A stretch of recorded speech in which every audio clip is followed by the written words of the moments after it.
kulan wanaagsan daawadayaal dhammaantiinba ku soo dhawaada barnaamijka qubanaha maanta qodobada aan idinku hayana waxaa ka mid ah ra'iisul wasaaraha cusub ee Soomaaliya Maxamed Xuseen Roble oo maanta si rasmi ah xafiiska ula wareegay ra'iisul wasaarihii hore Xasan Cali Khayre ayaa laga diiday codsi ahaa inuu xilka ku wareejiyo ra'iisul wasaaraha cusub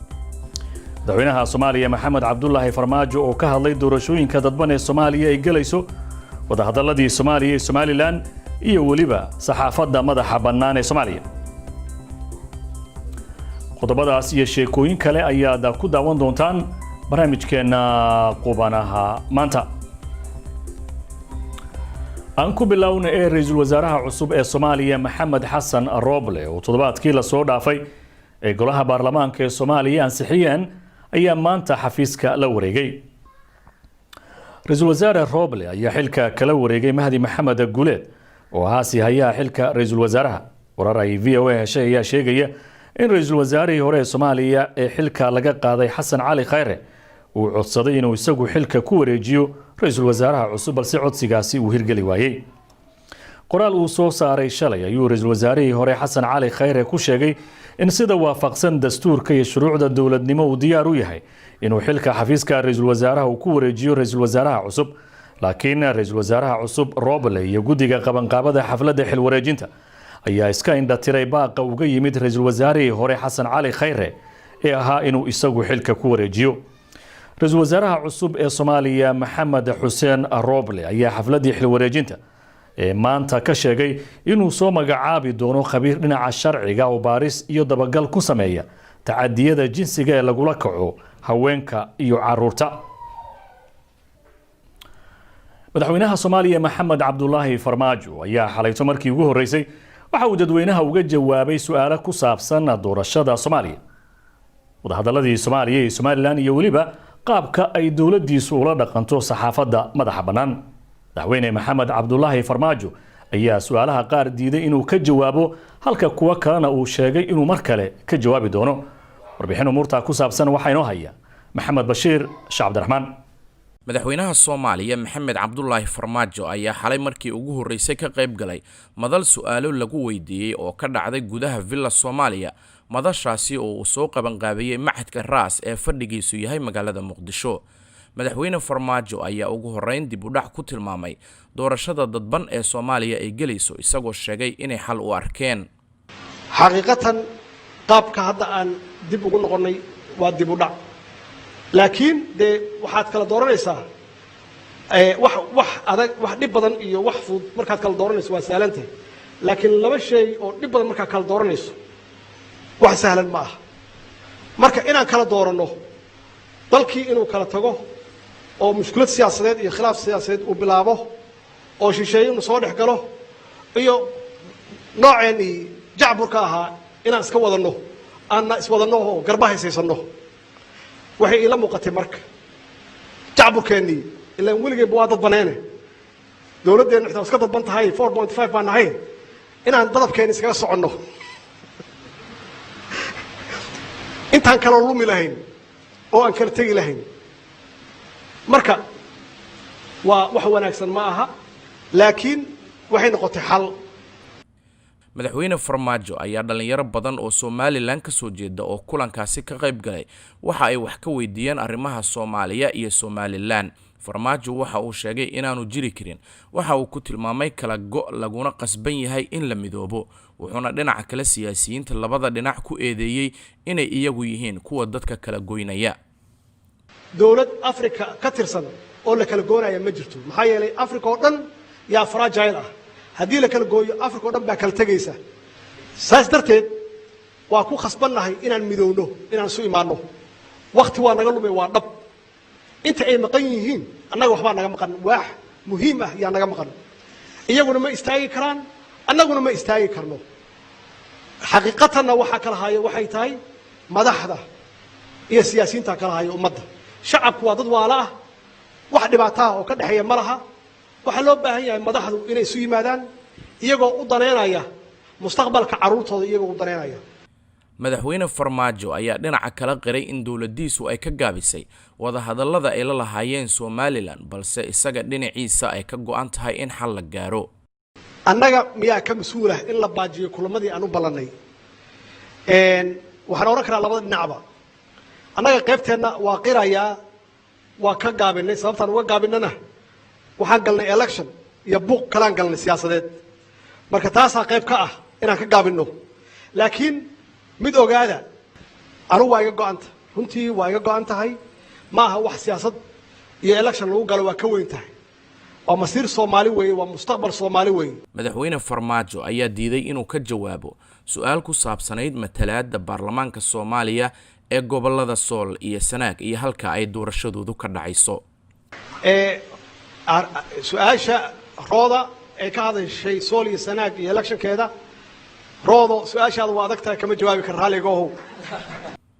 madaxweyne Farmaajo ayaa su'aal yaab leh ku tilmaamay in la weydiiyo inuu yahay musharax iyo in kale balse su'aashaasi inuu ka jawaabo dib ayuu dhigtay su'aasha yaab kale oo aad weydiisay oo aan naga leexan karin jawaabteeda markay munaasabtaan ku sheegi doonaa insha Allah Abdullaahi raxmaan dhinaca kale madaxweyne Farmaajo ayaa ka aamusay oo aan ka jawaabin su'aal wiil dhalinyaro ah oo weydiiyay oo ku saabsanayd in jabhadda ONLF ay dawladdiisu ka saarayso liiska argagixisada iyo inuu cafis weydiisanayo Cabdikariin Muuse Qalbi Dhagax oo ay dawladdiisu u dhiibtay Ethiopia madaxweyne Farmaajo waxa madashaasi wax laga weydiiyay sida ay dawladdiisu ula macaamisho saxaafadda wuxuuna ku faanay in dawladdiisu ay xiriir fiican la leedahay bahda warfaafinta balse dhinaca kale isagoo aan wax cadeyn ah bixin ayuu wariyaasha qaarkood ku xiriiriyay inay xiriir la leeyihiin kooxda al-shabaab annagu inaan u darannahay saxaafadda arintaas waa dacaydna laga faafiyay adeer marka xaqiiq sax ma aha waxaan aamsanahay dawladdan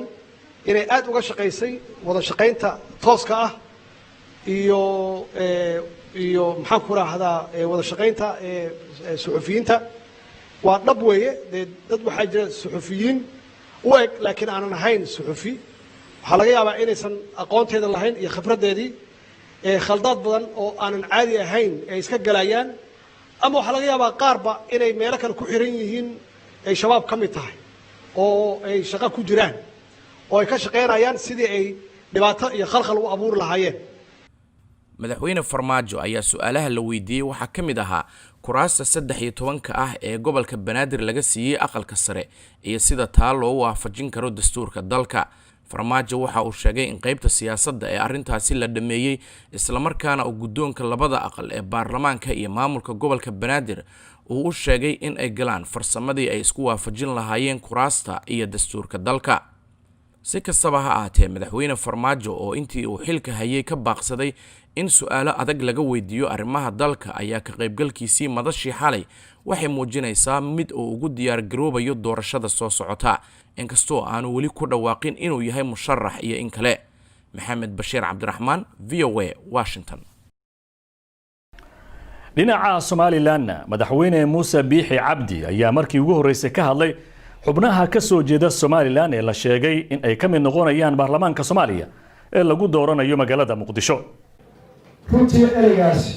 ay Somaliland nimankaa waaweyn isu tagay aad wax u garanayaan madaxweynayaasha dowladahaas wuxuu ahaa erey aan ninkii dhegeystiba uu yaabay Somaliland oo ah Somaliland protectorate lixdankii xuduuda ka qaatay Ingiriiska waxay ku yidhaahdeen baarlamaankooda Somaliland waxaa laga soo dooranayaa magaalada Xamar caqliga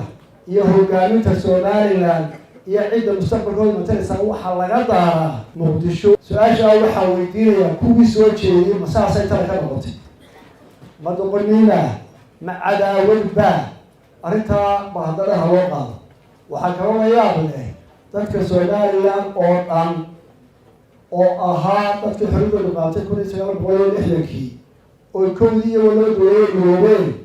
weedhaa ka soo baxday madaxweynayaasha Soomaaliya ee lixda ah maxay tahay eedaas ma cayba ma goyba ma gef loo bareerayba ma weerarba Soomaaliya shacabkeeda sheegi doona wuxuu ereygaas soo gasho qabtay xamar baan idinka doonayaa oo ku talinaya ereygaas halkaas u yaalaayo waxa uu yahay waa laga jawaabi doonaa hadii la wixii kaasi waxa uu ahaa madaxweynaha Somaliland Muuse Biixi Cabdi oo maanta ka hadlay magaalada Hargeysa isla wararka Hargeysa ayaynu ku jirnaaye waxaa magaalada Hargeysa ka dhacay kulan diineedkii ugu horeeyay tan iyo markii cudurka coronavirus uu dunida ka dilaacay waxaana kulan diineedkan ka soo qayb galay dadweyne gaaraya 40,000 qof wariyaha VO magaalada Hargeysa Qadar Maxamed Cakulle ayaa warbixintan inoo soo diray ma sahlana in tirada dadka intan leegi ay si sahlan ama dhayal isugu yimaadaan arrinta ugu weyn ee laga hadlayo iyo baraarujinta ugu weyn ee la isxasuusinayo ayaa ah koryeelka diinta Ilaahay ku dhaqankeeda iyo sidii dadku ay u noqon lahaayeen duca ka shaqeeya diinta Ilaahay culimadu inta badan waxa ay sharaxayaan oo bayaanaadka iyo muxaadirooyinka kala duwan ay ku jeedinayaan luuqado kala gedisan dadka halkan isugu yimid ma jiro qof lacag ka bixiyay qof kale qof waliba waxa uu soo goostay tigirkiisa haddii uu ka yimid meel fog haddii uu meel dhow ka yimidna waxa uu ku soo raacay baabuurka uu ku yimid noolkiisa bulshada inta leeg ee halkan isugu timid ma jirto ciidamo iyo dad kala hagaya laakiin guud ahaantood hal mar ayaa ay wada qabanayaan acmaasha iyo shaqooyinka loogu tala galay in wadajir loo qabto hal mar ayaa la wada seexanaya hal marna waa la wada toosaya mana jiro cid markaasi dadka ku amartay sidaa laakiin waa nidaam la isla garanayo oo qof kasta oo kulankan islaamka ka soo qayb gala uu si fudud u fahmayo in hal mar cuntada la wada raadsado hal marna cibaadada loo wada kaco hal marna nafta la nasiyo oo la wada seexdo maqsadka dacwadu u socota waxa weeyaan waa saddex shay weeyaan saddexdaas shay waxa weeyaan waa qofku siduu naftiisa u soo hagaajiyaa